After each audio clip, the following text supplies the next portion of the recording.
برو ساقی که خرابم،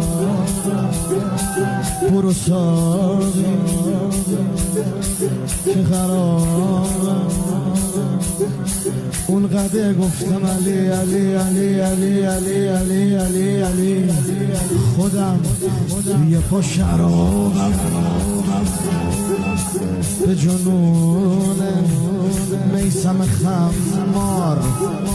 دست کم هر دو سه شب فکر تنابم، یا به قول شاه سببی سگ دربار همایونی شاه.